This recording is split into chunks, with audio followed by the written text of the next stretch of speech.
center field. Going back is Gonzalez. It is gone! Two-run home run by Schwarber. Stays put, and there's a high fly ball. Deep right field. Harper watches it fly.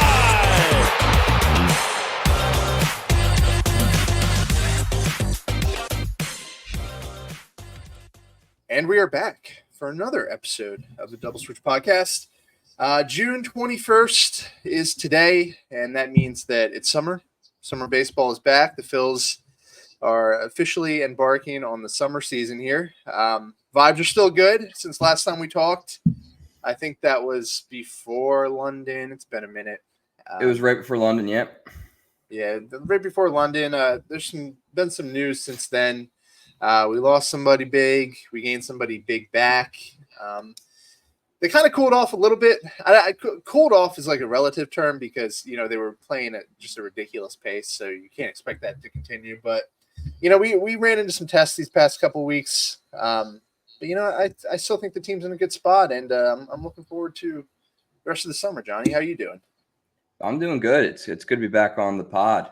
Just a little correction. It's June 20th, not June 21st. But I'm a stickler when it comes to dates and such like that. But now it's good to be back. I think the Phils, since we last spoke, they've had some teams, different type of teams we've had to face, teams we're less familiar with, and teams that are playing really good baseball. And I think it was a good measuring stick. And but still feeling great. Is tomorrow the first day of summer? Did I get that wrong too, or is it today? I think it's tomorrow. All right. I'll be more organized next time. But, yeah, let's start off with the London series. I mean, I completely regret not going to that. I don't know what I was thinking. That looked like so much fun for, like, Phillies fans. The whole city jumped on airplanes and went across the Atlantic Ocean to watch the Phillies play in London. And, it looked like a lot of fun. I wish I was there. We ended up splitting with the Mets. Gave the second game away, but, we took the first game. It felt more about like the event going on than actual like games. So it's just like, You know what I mean? It didn't feel like super, not serious, but it was the second thing going on there. It was more about them being in London. So you understand kind of the lapse in attention traveling across the country. But yeah, what were your feelings on the London series? You wish you were there just like I do? Yeah, 100%. No, I have been persuaded to go, but I resisted because it felt like a lot for a short trip. But it looked like so much fun. You're right. It looked like a blast, and really cool to see the Phillies fans show out like that. I don't think any other fan base has that in them. That's why this fan base is the best fan base because, I mean, life's expensive, but people are going to jump on a plane and go to Wembley Stadium and watch the Phillies Mets. That's fantastic. I don't think there could have been a better team to go out there and represent Major League Baseball. I think the Phillies are. We just have some really good guys they did some really cool stuff with the media and really good exposure out there. It was cool to see Utley involved. I thought that was sweet. It's good to see him back around the team and everything. And yeah, dude, I wish we went out there. We should have done the double switch from London. Yeah, it was really on display, like some of the just the showmen that these guys are. I mean, Bryce Harper was in just peak form for being an ambassador of the game. Chase is kind of back in the limelight, and I miss Chase. It was good seeing him, do all of his PR stuff. Yeah, this is a team that makes you interested in baseball. So they picked a good year. I know it's probably completely random, but they picked a good year for us to go over there. And yeah, like you said, I mean, this fan base right now, I can't speak to London, but I was actually up in Boston for the following series against the Red Sox. And the amount of people that go to these games from Philadelphia, especially the regional ones, I mean, Fenway was packed with Phillies fans. You hear Phillies chants, and I get that the Red Sox aren't super good. Packed stadium with Phillies fans. Bryce Harper's getting a louder ovation than Rafael Devers, who is their best player. And it's just, you look around and Reds everywhere. The vibes are so good right now. And then, Baltimore as well. Baltimore's actually good, though. So it was kind of like a more even kind of fan base situation there. But yeah, this team people want to follow this team. They want to follow them and they want to see them. And when all the fans start doing it together, you go to a city, you start, seeing jerseys. I was in the elevator with a guy and he was telling me how he was getting to Fenway. He was actually walking. It was like an hour walk, so I didn't take his advice. But no, it's just like stuff like that. It's where the vibes are so good, and they're not just good in Philadelphia. They're good wherever the team goes. The team plays well on the road. The fans travel on the road. Winning is just so much fun. Being good is so much fun. I don't remember I guess I was younger and I didn't travel as much, but was the 2010s, did the fan base really follow that team as much, or do you not remember either? I don't remember as well, but I really don't think the winning culture was as like infectious as it is now. I know like home games, I mean, we had that sellout streak back in that era. That was pretty miraculous. And I knew we were a fan base that traveled down the East Coast to see our team. But that sort of like show out in London. I mean, you even see Phillies fans like when we're out West. It's cool. It's different. I don't think any other fan base has that in them. Yeah. It's fun stuff. But back to the actual team, Red Sox series take. Let me think about this. 1 out of 3 against Baltimore, 1 out of 3 against Red Sox too, and then 2 out of 3 against Padres. Did I get that right? Yep. Not to point fingers. I thought the scheduling was pretty brutal for this. I think going to London, coming back, probably should have scheduled some home games for the Phillies. I think that was just to send them to London, and then you don't even really get to regroup. You have to travel to Boston, more hotel rooms. And then after that series, you don't even get to regroup. You travel down to Baltimore, more hotel rooms. You're on the road. That can't be easy. I don't think we played super well. I think some of our pitchers had some I don't want to say regression because I think they're very good pitchers. But, it's just baseball stuff. They had some blow-up games, which tend to happen. Nola with the 8 earned runs, Wheeler with the 8 earned runs. Sanchez had a rough start in there. That kind of stuff just happens over the course of the season, even to the best pitchers. I'm not sweating it too much. I wish they would have came home after that, and I think if they did come home, we might have seen a kind of a more rested, more rejuvenated team. But they're home now. They got a nice series completed now with the Padres, where they took 2 or 3 being back home. And then this upcoming weekend's a big weekend with the Cole ceremony, and I'm expecting the vibes to be better. I'm thinking that the team's going to be much more rested and just back on track as far as I'm concerned. Yeah, no, you're right. I mean, it's not an excuse, that whole road hiatus and all that. But I mean, the guys were probably out of the routine, and it's just a different schedule now. They got a little more familiarity back, and I think they'll just get back in their grooves, especially our pitching. I think it's kind of weird for the guys to have to do all that traveling. But I think it's going to be I know it's hot as hell here in Philly. But I think everyone kind of has that taste in their mouth from last time the D-backs were in Citizens Bank Park, and the boys got to show up because we let that team crush our hearts. So you're right about that. Real quick, Red Sox, Orioles, Padres series. Anything you want to hit on before we kind of get into the meat of this episode with all the rumors that are just popping up already for the trade deadline? We still have 6 weeks till the actual deadline, but yeah, we got to touch on some of those rumors. Yeah, I mean, I think the Orioles series sticks out. I think the Red Sox, I think that was coming out of London, just a weird one. The Orioles, I think we were back, rested the guys. We had a lot of good pitchers pitching against a really good team, and we met our match a little bit. I mean, it was a very good. We needed to play a team like that so we could kind of get humbled. I mean, you don't want to feel like you're the best team in baseball all year and then get to the playoffs. You want to get humbled here and there, and they did. I mean, those young Orioles. I mean, those guys hit the baseball and they hit it far. I mean, that they put on a show, and I think that was really important for the Phillies to. honestly lose that series. They got some dudes down there in Baltimore. they have some stars. And everything we say about the Phillies and the good vibes here, the good vibes are down there as well. And that's the best team we faced yet. You learn a lot in those series. You know, it's easy to forget like what sport you're playing. Like baseball is just it's not as easy as they made it look. And it's nice to have that little reminder going down there and kind of getting their asses handed to them in Baltimore. You know, I mean, Wheeler doesn't face much struggle in this league.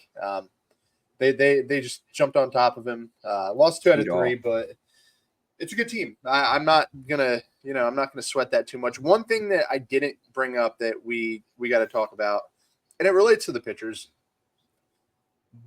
Both Nola and Wheeler's starts were their first starts with the new catching setup that we have for the time being. JT goes on the IL, and JT catches Nolan Wheeler 100% of the time. As far like I get like 100% of the time. And you know, it's kind of like a weird coincidence. They both have bad starts after they lose their. Effectively, JT's the brains of the operation. Like JT's calling the game. JT's the guy managing the game for him. They're gonna have to. I think they will. I'm not concerned. Like, there's no concern here. They just got to get used to pitching to Garrett Stubbs, who's probably going to fill in for those two at least. I think Marshawn's going to get some Christopher Sanchez and Taijuan Walker time. They're going to have to get comfortable with the new setup that the Phils have because JT has caught a lot of innings, and it's finally kind of caught up to him here. His do you know how to say it? What he had done? I can't say that word. Oh no, the meniscectomy. Is that it? Is that how you say it? Meniscectomy. Yeah, it's a weird word. But yeah, it's a pretty serious surgery. You know, you're fixing up your meniscus. But yeah, we need he plays. I mean, it's not like a guy like a center or like a second baseman who just. I mean, JT is squatting the whole game. You're a catcher. I mean, your knees are your most important part of your body as a catcher. So, and I mean, it's tough. And I mean, I don't think there's any better athlete to come back from this than JT Realmuto. I think he is kind of Superman. As much as we say Harper is, I think JT is Superman. I mean, that guy's tough as nails. So I know he's aging, but great athlete. Yeah, this is the first major injury I think he's had in Philadelphia, if I'm not mistaken. He's been rock solid and super just durable. But yeah, no, it's kind of catching up to him now. He's getting older. This surgery is not nothing. You really kind of got to think about how you're going to manage JT once he comes back. He is 33, which doesn't sound super old, but that's pretty old for a catcher who we work JT like he's like 26. You know, we have to think about how to manage him better. And, you know, that kind of brings me back to this catching setup. I think this is good for the pitchers, and I think it's good for Garrett Stubbs specifically to get more work here. They need to get comfortable with each other, not just for this season, but for the future, because 33 is very old for a catcher. But no, big picture, I'm not super concerned about the next 4 or 5 weeks without JT. I just think that it's a next man up team. And in terms of hitting, we're going to miss the bat quite a bit, but game calling and framing and controlling the run game, I think Marshawn and Stubbs can fill like 80% of it. Yeah, no, I think you're right with that. And I mean, there was a report, I believe it was Alex Coffey. She kind of interviewed JT briefly when he came back to Philly for the San Diego. And he said he's helping with game planning now the team's back home.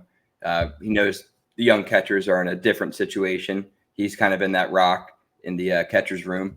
And it sounds like he's doing all he can to help them out, which going back to like your point about Nola and Wheeler, that might be really important because he knows them better than anyone.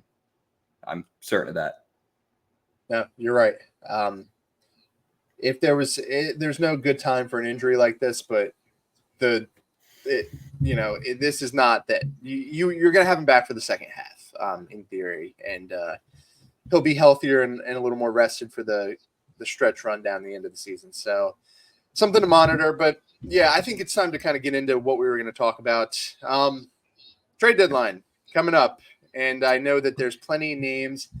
So let's kind of discuss like all the different tiers of like talk that's going on. So yeah, there's big names that we're connected to. Let's kind of put those in a bucket as like shoot for the stars type trades. We'll discuss those first.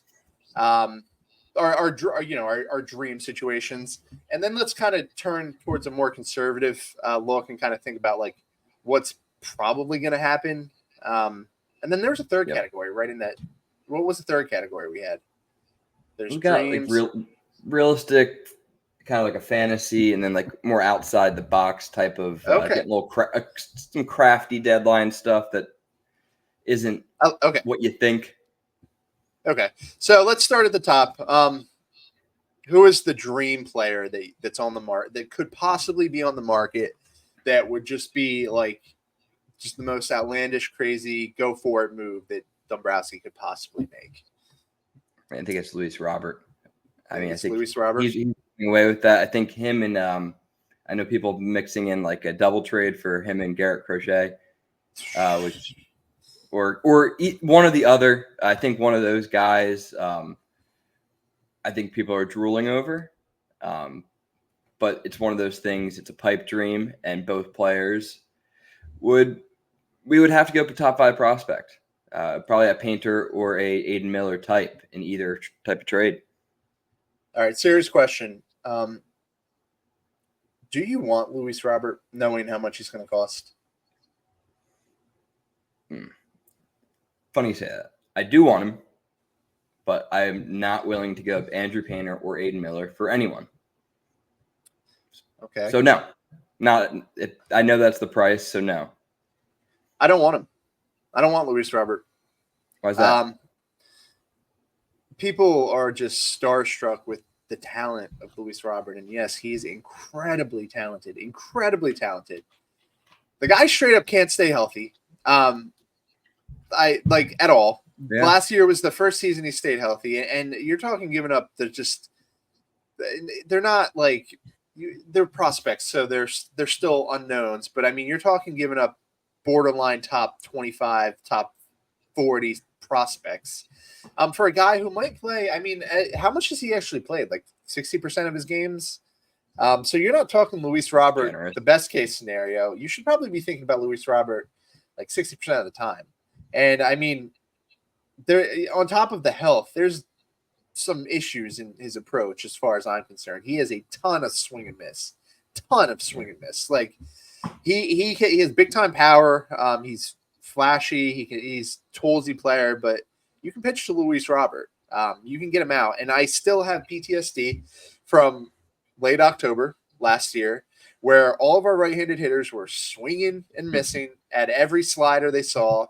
And Luis Robert, he would fit in perfectly with that strategy because that's his game too.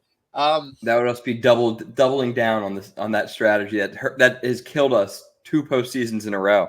It's a really great point. He's super talented. No knocking him. It's his approach it works for him. I don't know if it's going to work for the team though, and it's going to cost a lot to do that. I think there's other teams that are going to want him more, and there's going to be cost-conscious teams that are really going to look at that contract and say, that is a player we can build around because he's not making a ton of money. He's underpaid. So I was going to say the devil's advocate is definitely that his contract structure, like for like the way the Phillies are set up with like Realmuto, Schwarber, Castellanos, all going off contract in the next 3 off seasons. Having a guy that makes $15 million this year and then has $20 million team options is very team friendly. So I see that point and I see the upside, but you're right. The type of player that he actually is right now, like what he's proven is not worth us to trade our elite prospects. I mean, those 2 guys I brought up, they're elite. They're not, you shouldn't trade them for him. Yeah, some team's going to trade for him probably, and they're going to get a very good player, and good for that team and good for that fan base, good for Luis Robert. But I don't think the fit's here.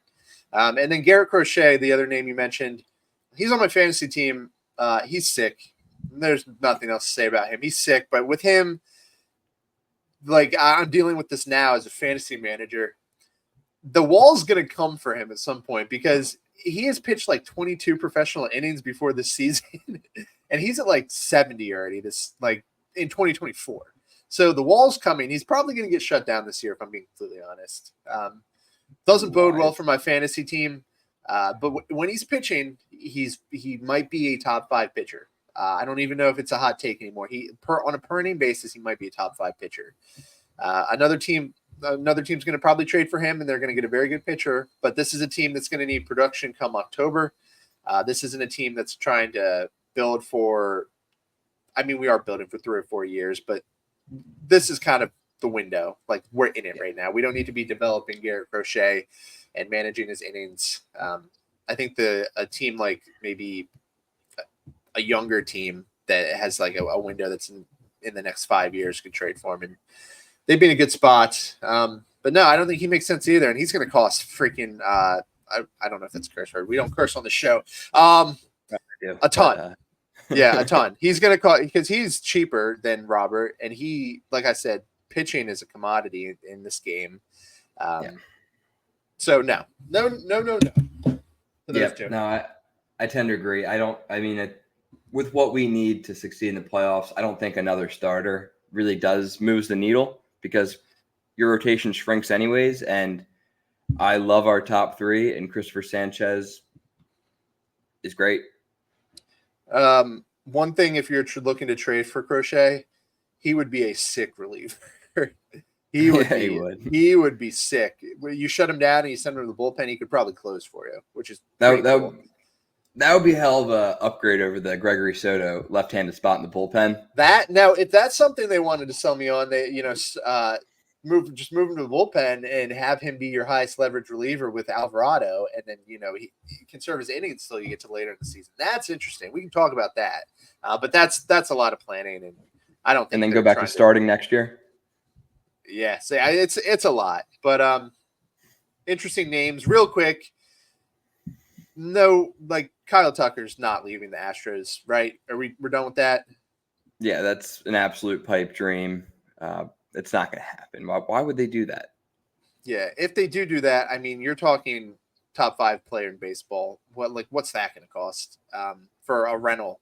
So probably doesn't make sense. And he's a lefty, which we're kind of good on. If I'm being completely honest, we're kind of good from the left side. We don't need 5 starters that are lefties.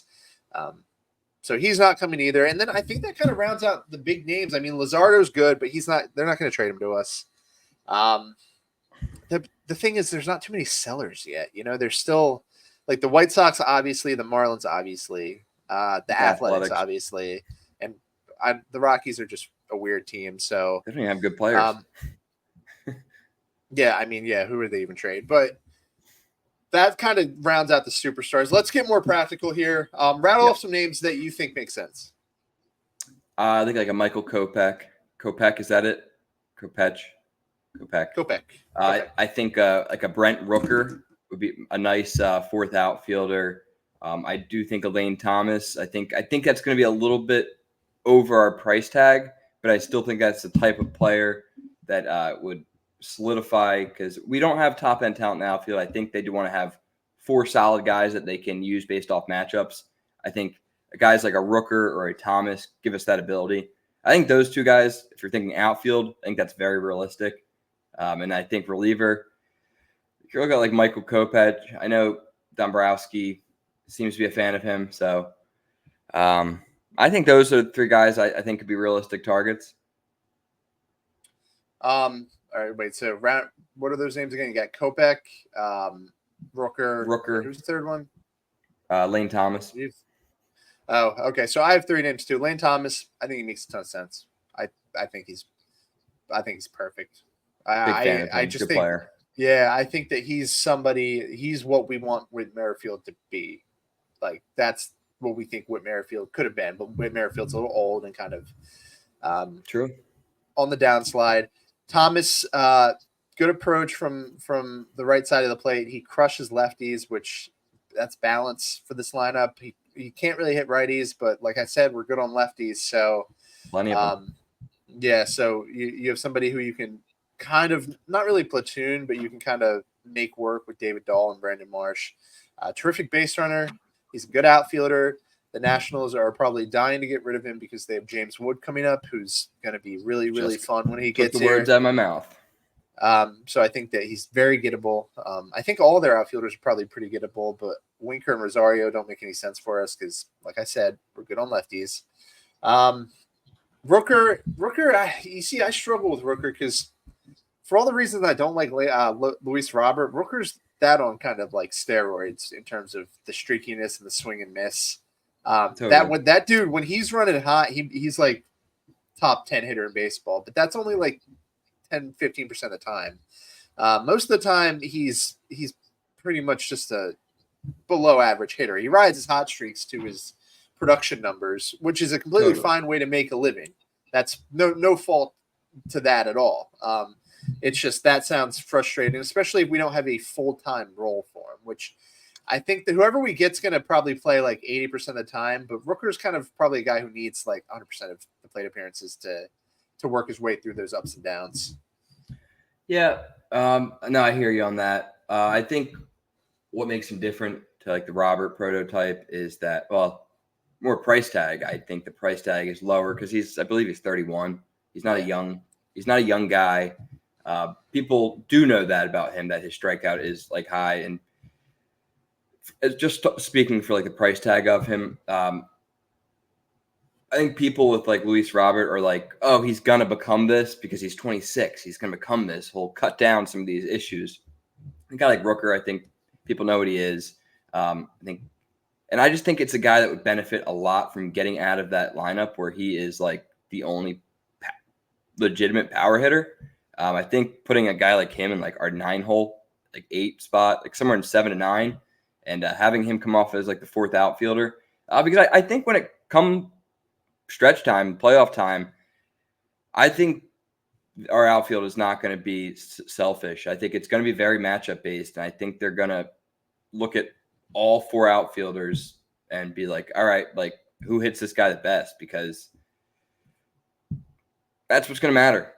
We've kind of got burnt. Our outfield hasn't done much in the playoffs for us. So that's why we're thinking about going out and getting an outfielder. Yeah. No, he's interesting. He's a very interesting player. Kopech's the third name. I struggle with Kopech a little bit because I see the stuff, I watch him pitch, and like just something's not connecting in my head. I think he should be better than he is, and I don't know why. This is the second organization he's been in, and I'm starting to wonder if it's a him thing and it's not an approach thing. He should be really, really, really like amazing. Dude, send him to the Phillies pitching factory, and we'll get that sinker, that slider going. Maybe teach him a cutter, and we'll get him ripping. That's okay. So that's actually, that reminded me. We missed one star when we were talking about the earlier guys. Mason Miller. Don't want him. No. I'm not giving up elite prospects for a reliever. What do you think Kopech's going to cost?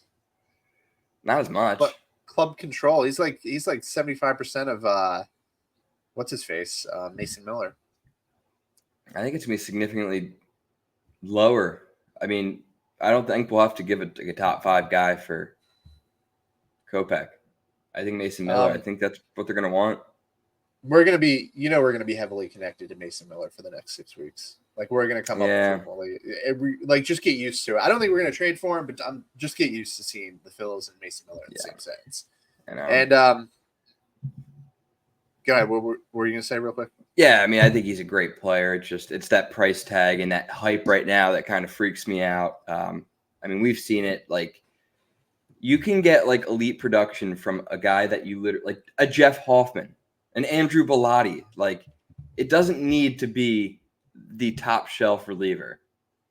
It just doesn't. Yeah. It's not. Relievers are weird creatures, and you can find them anywhere.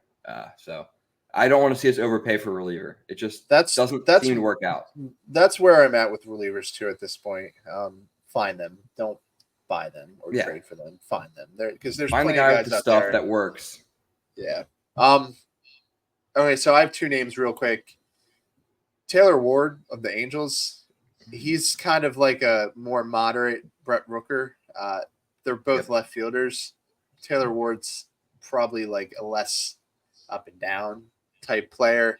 I think he'd bring a nice floor to left field, and he has some club control too. He's actually he's in like the same situation as Brent Rooker, but he doesn't get talked about because he's not as flashy. I think he's solid. I think Carlos Estevez in the Angels bullpen. He's their closer now. I think he's a good reliever. I think the Angels need to stop trying, and we've made trades with them in the past. Noah Syndergaard, Brandon Marsh. We seem to frequently be connected to them, and I've noticed like there's something to that over time. Like you start to pick up on it. Certain teams trade with certain teams, and I think the Angels are one of those teams. Unfortunately, because they don't produce a ton of talent, but yeah, Taylor Ward. They don't develop a lot of talent. Yeah, Taylor Ward and Carlos Estevez is a nice little duo there. I think in that trade, I just got to add in real quick. I would love to see them like get like a buy low on Reed Detmers and like keep him in AAA, and then try to work on him next year. Dude, Reed Detmers would be like a top 25 pitcher if he was on any other team. I swear. I agree, that dude. like I think they're just butchering how he's supposed to pitch. Dude, I don't think they can develop pitching either. I just they need to tear it down and rebuild their whole player development system because it's failed for way too long. Who has been legitimate for them since like Jared Weaver and like Dan Herron days? Like other than that, like I don't.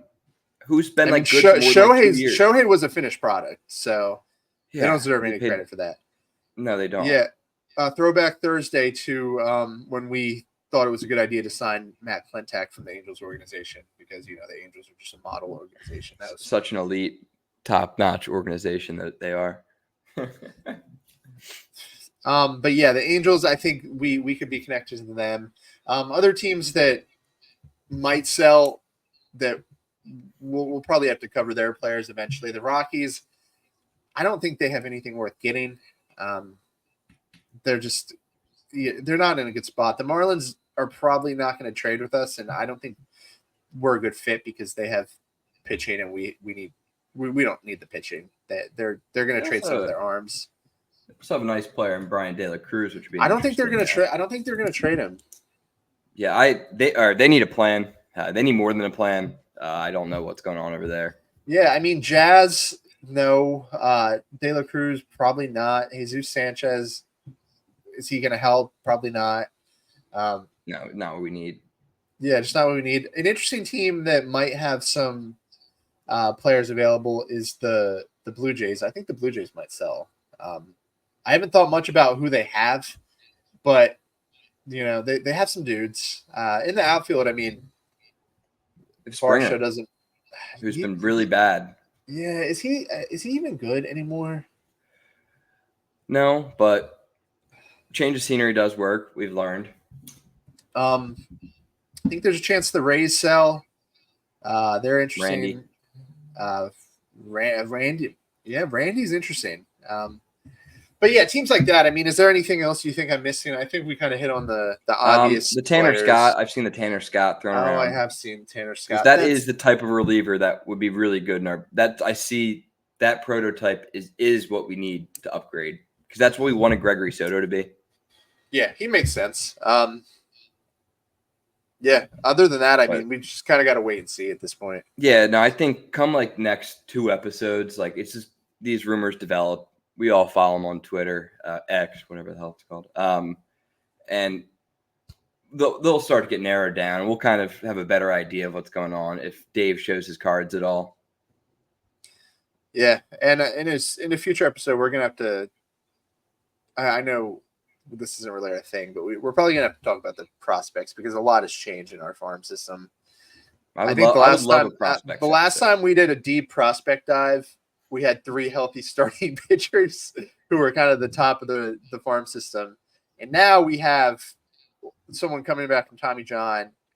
One turned into a reliever, and one can't throw strikes anymore. And now it's a position player kind of heavy system, which is weird. But yeah, we should touch on that in the future and talk about who we effectively want. honestly, like who we think can help the team eventually. No, it's the state of our farm system is a very interesting one too, because there's good players that are in positions that Locked are just tough. Yeah, there's tough positions that are locked in for the next couple of years, and it does give us that flexibility to be able to like swing some deals with guys that are crushing it. So, yeah. And then last but not least, I just wanted to point out that it's June 20th, like I said, and Alec Boehm still has more All-Star votes than Shohei Ohtani. let's And go.